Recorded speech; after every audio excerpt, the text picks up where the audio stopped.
మా హక్కు మా వాటా తేలకుండా నికర జలాల్లో మిగులు జలాల్లో ఇష్టం వచ్చినట్టు గుంజుకపోతామంటే కుదరదు అని చెప్తున్నాం. మరి మీరు చెప్పే స్ఫూర్తి కరెక్ట్ అయితే మరి కాళేశ్వరం కట్టినప్పుడు అడ్డుకున్నది ఎవరు? చంద్రబాబు నాయుడు కాదా?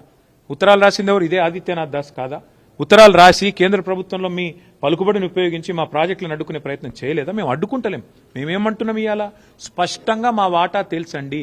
రేవంత్ రెడ్డి అబ్బసొత్తు తాత జాగీర్ కాదు గోదావరి నీళ్లు. రేవంత్ రెడ్డి ఇష్టం వచ్చినట్టు సంతర్పణ చేస్తానంటే తెలంగాణ ప్రజలు ఊకోరు. నెల రోజుల్లో కమిటీ వేస్తా. ఎవరిని అడిగేస్తున్నావు కమిటీ? ఎవరిని అడిగేసినావు కమిటీ? నువ్వు చంద్రబాబు చెప్పగానే కమిటీ వేస్తావు. కమిటీ 30 రోజుల రిపోర్ట్ ఇస్తుంది. కమిటీ ఇచ్చే రిపోర్ట్ ఫైనల్ అంటావా? ఎవరికి ఫైనల్? నీకు ఫైనల్ కావచ్చు. తెలంగాణ ప్రజలకు, తెలంగాణ రైతులకు ఎట్లా ఫైనల్ అవుతుంది? నీకు అంతగానం ఉంటే నీ ఇంటి నీ ఇల్లు అమ్మి చంద్రబాబుకు విగ్రహం కట్టు, మేము వద్దంటలేం. కానీ నువ్వు చేస్తున్నదేంది? తెలంగాణ ప్రయోజనాలు శాశ్వతంగా మరి నేను చంద్రబాబుకు దారాదత్తం చేస్తానంటే మేము ఆంధ్ర ప్రజలకు వ్యతిరేకం కాదు, ఆంధ్ర రైతాంగానికి వ్యతిరేకం కాదు. కానీ తెలంగాణ రైతుల ప్రయోజనాలు నెరవేరే విధంగా ముందు కేంద్ర ప్రభుత్వం మీద ఒత్తిడి తెండి. నిన్న జరిగిన మీటింగ్ ఎపెక్స్ కౌన్సిల్ మీటింగ్ కూడా కాదు. మరి ఎపెక్స్ కౌన్సిల్ మీటింగ్ కాదు, ఇన్ఫార్మల్ మీటింగ్ అని ముఖ్యమంత్రి చెప్తున్నాడు. మరి ఇన్ఫార్మల్ మీటింగ్లో తీసుకునే నిర్ణయం, అందులో వేసే కమిటీ, దానికి ఉండే చట్టబద్ధత, దానికి ఉండే ఆమోదయోగ్యత ఏ పార్టీదండి నాకు అర్థం కాదు. ఈ రకంగా అడ్డగోలుగా మాట్లాడి తెలంగాణ రైతాంగాన్ని కించపరుస్తా అంటే మేము ఊరుకుంటామా? సార్ ఇంకొకటి, కృష్ణా బోర్డు కూడా ఇప్పుడు ఆంధ్రప్రదేశ్ లో పెడతారా అంటారు. అది కూడా ఎంత సిగ్గుమాలిన పని అంటే, మొన్నటిదాకా బీఆర్ఎస్ ప్రభుత్వం ఉన్నంతకాలం 2 బోర్డులు హైదరాబాద్లో ఉన్నాయి. Godavari river management board, KRMB 2 ఇక్కడనే ఉండే ఆఫీసులు. ఇవాళ కేఆర్ఎంబిని ఆంధ్రాకు తరలించి అది కూడా గొప్ప విజయం అని చెప్పుకుంటాడు ముఖ్యమంత్రి. ఇది నవ్విపోదురుగాక నాకేమి సిగ్గన్నట్టు ఉన్న ఆఫీస్ ఎత్తగొట్టి, ఉన్న ఆఫీస్ ఉడగొట్టి సిగ్గు లేకుండా ఇంకా నేనేదో గొప్ప విజయం సాధించిన అని చెప్పి మాట్లాడితే ప్రజలకు అర్థం కాదనుకుంటున్నాడు రేవంత్ రెడ్డి. నేను అడుగుతా ఉన్నా. చివరిగా నేను అనేది, ఈ విషయంలో అందరికంటే ఎక్కువ బాధ్యత ఉన్నది కేంద్ర ప్రభుత్వానికి. వాళ్ళు స్పందించాలి. ఇట్లా ఇష్టం వచ్చినట్టు చంద్రబాబు ఆడిచ్చినట్టు ఆడతామని కేంద్రము రేవంత్ రెడ్డి తల ఊపితే ఇక మిగతా సంగతి తెలంగాణ ప్రజలు చూసుకుంటారు. బీజేపీ సంగతి, కాంగ్రెస్ సంగతి తెలంగాణ ప్రజలు చూసుకుంటారు. పనిచేసిండు కృష్ణా బోర్డును అప్పచెప్పుడా? పనిచేసుడంటే కృష్ణా బోర్డును ఆంధ్రాకు తరలించుడా? లేదా గోదావరి మిగులు జలాల్లో మరి లేని హక్కును ఆంధ్రాకు దారాదత్తం చేయడం ఏంది పని? లేకపోతే ఆంధ్ర ప్రాజెక్టులకు ఆనాడు ప్రతిపాదిస్తూ తెలంగాణ ప్రాజెక్టులను వ్యతిరేకిస్తూ ఎవరైతే ఉత్తరాలు రాసిండో ఆయన తీసుకొచ్చి సాగునీటి సలహాదారుగా పెట్టడమా? లేదా కేసీఆర్ గారు బ్రహ్మాండంగా తెలంగాణలో ఒక సంక్షేమ వాతావరణం తీసుకొస్తే, పండుగలాగా వ్యవసాయాన్ని చేస్తే, వరిధాన్యం ఉత్పత్తిలో భారతదేశంలో నెంబర్ 1 చేస్తే, ఇలా కేసీఆర్ మీద కోపంతో కన్నెపల్లి మోటార్ లాంచ్ చేయకుండా మిడ్ మానేర్ నిండబెట్టి మొత్తం రాష్ట్రంలో పంటలన్నీ ఎండుతుంటే, ఇవాళ కరువు వాతావరణం ఉంటే, కిందికెళ్లి నీళ్లు లక్షల క్యూసెక్ల నీళ్లు కిందికి పోతుంటే గుడ్లప్పగిచ్చి చూడడమా తెలంగాణ సాగునీటి రంగంలో ఆయన సాధించిన విజయం? గోదావరిలో ఈరోజు బ్రహ్మాండంగా మోటార్ లాంచ్ చేస్తే కన్నెపల్లిలో ఏ కరువు ఛాయలు లేకుండా ఇలా నారుమల్లు పోసుకున్న రైతులు ఎదురు చూస్తున్నారు. ఎప్పుడు వాన పడుతుంది? ఊళ్ళల్లో కప్పలను వేసుకొని ఇలా పూజలు చేస్తాను వానలు పడాలని. అట్లాంటి పరిస్థితుల్లో రాష్ట్రం ఉంటే, రాష్ట్ర రైతాంగం ఉంటే, సోయిలేనోడు ముఖ్యమంత్రి, జై తెలంగాణ అని ముఖ్యమంత్రి తెలంగాణ నీళ్లను దారాదత్తం చేస్తుంటే బీఆర్ఎస్ ఊకుంటుందా? ఖచ్చితంగా కొట్లాడతాం, గొంతు విప్పి పోరాడతాం, చివరిదాకా తెగించి కొట్లాడతాం. అంటే హక్కుల గురించి మేము ప్రశ్నిస్తే రెచ్చగొట్టడం అవుతుందా? గోదావరి నీళ్లలో మిగులు జలాల్లో తెలంగాణ వాటా ఎంత? తెలంగాణ ప్రభుత్వం అడిగింది ఎంత? నిన్నటి మీటింగ్ లో కేంద్ర ప్రభుత్వం చెప్పింది ఏంది?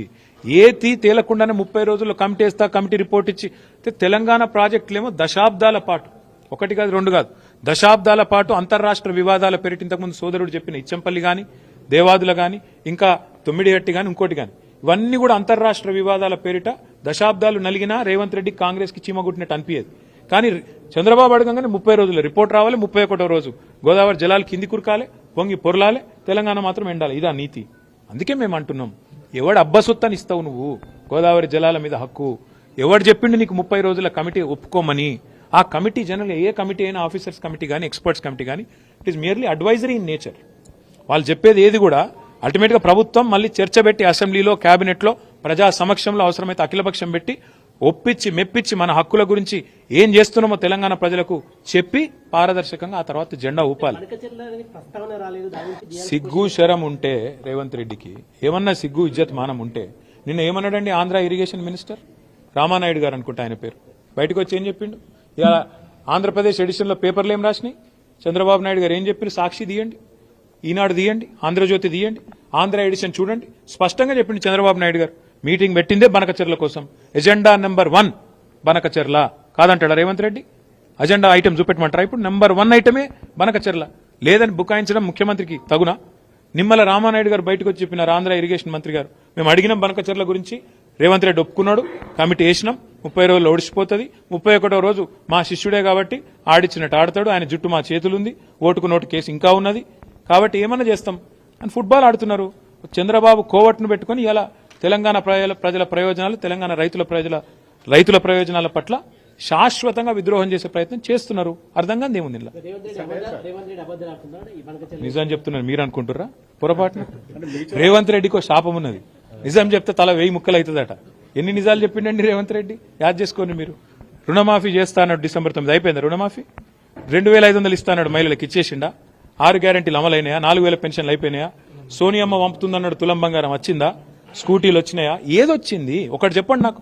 రేవంత్ రెడ్డి సాధించిన విజయాలు ఒకటి చెప్పండి. సార్, స్థానిక సంస్థల ఎన్నికలకు సంబంధించి 42% రిజర్వేషన్ ముక్కుతుంది ప్రజల్లోకి. సో కాంగ్రెస్ పార్టీ ఏం చెప్పినా, ఎన్ని రకాల విన్యాసాలు చేసినా ఒకటి వాస్తవం, వాళ్ళ చేతుల్లో ఉన్నాయేమో చేయరట. కాంగ్రెస్ ఏం చెప్పింది? బీసీలకు బీసీ డిక్లరేషన్ లో సంవత్సరానికి 20,000 కోట్ల బడ్జెట్ పెడతా అన్నాడు. 5 ఏళ్లలో 1,00,000 కోట్ల బడ్జెట్ ఇస్తామన్నారు. బీసీలకు 42% వాటా ప్రభుత్వ కాంట్రాక్టులు ఇస్తామన్నాడు. చేతులునేమో చేయరట. OBC ministry పెడతామన్నారు. బీసీలకు 42% వాటా ఇచ్చిండా పోనీ మినిస్ట్రీలో? పోనీ ఓబీసీ మినిస్ట్రీ పెట్టిండా? 1,00,000 కోట్ల బడ్జెట్ అన్నాడు, సంవత్సరానికి 20,000 కోట్లు అన్నాడు, పెట్టిండా? బీసీ సబ్ ప్లాన్ అన్నాడు, పెట్టిండా? అవెంత మోసమో ఇదంతే మోసము. నేతి బీరకాయల నెయ్యి ఎంత ఉంటుందో కాంగ్రెస్ పార్టీ బీసీ డిక్లరేషన్ లో కూడా బీసీల పట్ల చిత్తశుద్ధి గంతే ఉన్నది. మైసూర్ బజ్జీలో మైసూర్ ఎంత ఉంటుందో గంతే ఉన్నది తప్ప ఇందులో ఏం లేదు. బీసీలను మళ్ళొక్కసారి ఘరానా మోసంతో, ఒక కపట మోసంతో 42% రిజర్వేషన్ల పేరిట అది చెల్లదని తెలిసి ఇలా చిల్లర ప్రయత్నం ఏదైతే రేవంత్ రెడ్డి చేస్తుండో అది ఖచ్చితంగా బీసీ సోదరులే రేపు స్థానిక సంస్థల ఎన్నికల్లో బుద్ధి చెప్తారు. ఎందుకంటున్నా ఈ మాట అంటే, గతంలో ఇదే రేవంత్ రెడ్డి గారు శాసనసభలో ఏం చెప్పిండ్రు? 42% రిజర్వేషన్ విద్యలో, ఉపాధిలో